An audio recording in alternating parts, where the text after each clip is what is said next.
Hey guys, this is SwiftFam40, smiley face, smiley face, smiley face. If you would like to see my last video, I don't remember what it was, but this video is, I'm going to read the first chapter of the first book of Hunger Games.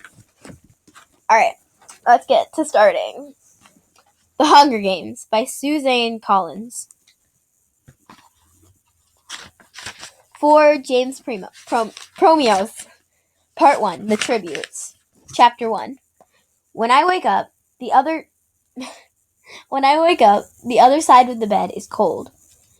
My fingers stretch out, seeking Prim's warmth, but finding only the rough canvas cover of the mattress. She must have had bad dreams and climbed in with her mother. Of course she did. This is the day of the reaping. I prop myself on one elbow.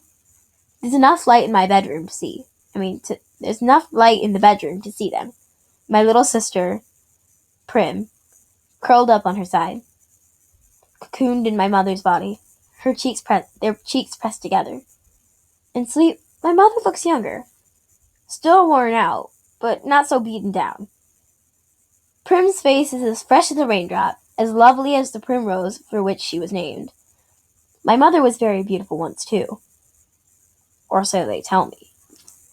Sitting at Prim's knees, guarding her, is the world's ugliest cat. Mashed-in nose, half of one ear missing, eyes the color of rotting squash. But Prim named him Buttercup, insisting that his muddy yellow coat matched the bright flower. He hates me, or at least distrusts me. Even though it was years ago, I think he still remembers how I tried to drown him in a bucket when Prim brought him home. Scrawny kitten, belly swollen with worms, crawling with fleas. The last thing I needed was another mouth to feed. But Prim begged so hard, cried even. I had to let him stay. It turned out okay. My mother got rid of the vermin, and he's a born mouser, even catches the occasional rat. Sometimes, when I clean a kill, I feed Buttercup the entrails. He stopped hissing at me. Entrails, no hissing. This is the closest we will ever come to love. I swing my legs off the bed and slide into my hunting boots, supple leather that has molded to my feet. I pull on trousers, a shirt, tuck my long dark braid up into a cap, and grab my forage bag. On the table, under a wooden bowl to protect it from the hungry rats and cats alike, sits a perfect little goat cheese, wrapped in basil leaves. Prim's gift to me on reaping day. I put the cheese carefully in my pocket as I slip outside. Our part of District 12, named the Seam, is usually crawling with coal miners heading out to the morning shift at this hour. Men and women with hunched shoulders, swollen knuckles, many who have long since stopped trying to scrub the coal dust out of their broken nails, the lines of their sunken faces. But today, the black cinder streets are empty. Shutters on the squat gray houses are closed. The reaping isn't until 2. May as well sleep in if you can. Our house is almost at the edge of the seam. I only have to pass a few gates to reach the scruffy field called the meadow. Separating the meadow from the woods, in fact, enclosing all of District 12, is a high chain-link fence topped with barbed wire loops. In theory, it's supposed to be electrified 24 hours a day as a deterrent to the deterrent. I can't pronounce that word. Deterrent to the predators that live in the woods. Packs of wild dogs, lone cougars, bears that used to threaten our streets. Since we were lucky to get 2 or 3 hours of electricity in the evenings, it's usually safe to touch. Even so, I always take a moment to listen carefully for the hum that means the fence is alive. Right now, it's silent as a stone. Concealed by a clump of bushes, I flatten out on my belly and slide under a 2-foot stretch that's been loose for years. There are also several other sweet spots in the fence, but this one is so close to home. I almost always enter the woods here. As soon as I'm in the trees, I retrieve a bow and arrow and skeith of arrows from a hollow log.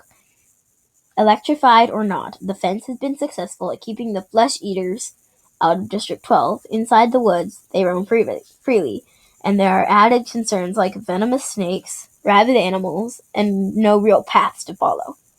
But there's also food if you know how to find it. My father knew and taught me before he was blown to bits in a mine explosion. There was nothing even to buy. I was 11 then. 5 years later, I still wake up screaming for him to run. Even though trespassing in the woods is illegal, and poaching carries the severest of penalties. Most people would risk it if they had weapons, but most are not bold enough to venture out with just a knife. My bow was a rarity, crafted by my father along with a few others that I kept well hidden in the woods. Carefully wrapped in waterproof covers, my father would have made good money selling them, and if the officials found out, he would have been publicly executed for inciting a rebellion. Most of the peacekeepers turn a blind eye to the few of us who hunt because they're as hungry for fresh meat as anybody is. In fact, they're among our best customers. But the idea that someone might be arming the seam would never have been allowed. In the fall, a few brave souls sneak into the woods to harvest apples, but always in sight of the meadow, always close enough to run back to the safety of District 12 if trouble arises. District 12, where you can starve to death in safety, I mutter. Then I glance quickly over my shoulder. Even here, even in the middle of nowhere, you worry that somebody might overhear you. When I was younger, I scared my mother to death. The things I would blurt out about District 12, about the people who rule our country, Panem, from the far-off city called the capital. Eventually, I understood this would only lead us to more trouble, so I learned to hold my tongue and to turn my features into an indifferent mask so that no one could ever read my thoughts. Do my work quietly in school, make only polite small talk in the public market, discuss little more than trades in the hob, which is the black market where I make most of my money. Even at home, where I am less pleasant, I avoid discussing tricky topics, like the reaping, or food shortages, or the Hunger Games. Prim might begin to repeat my words, and then where would we be? In the woods waits the only person with whom I can be myself. Gale. I can feel the muscles in my face relaxing, my pace quickening as I climb the hills to our place. A rock ledge overlooking a valley. A thicket of berry bushes protects it from unwanted eyes. The sight of him waiting there brings on a smile. Gale says I never smile except in the woods. Alright, I'm about to pause the video real fast. Alright, I'm back. So if I say I'm gonna pause the video, it's because I need to get a drink, because all of this reading takes a lot of breath. Alright, anyway. Hey, Catnip, says Gale. My real name is Katniss. But when I first told him, I had barely whispered it. So he thought I said catnip. Then there was this crazy lynx. Then when this crazy lynx started following me around in the woods looking for handouts, it became his official nickname for me. I finally had to kill the lynx because he scared off games. I almost regretted it because he wasn't bad company, but I got a decent price for his pelt. Alright, I'm gonna stop this, and there's gonna be a part 2 to this video. Anyway, like and subscribe. Bye.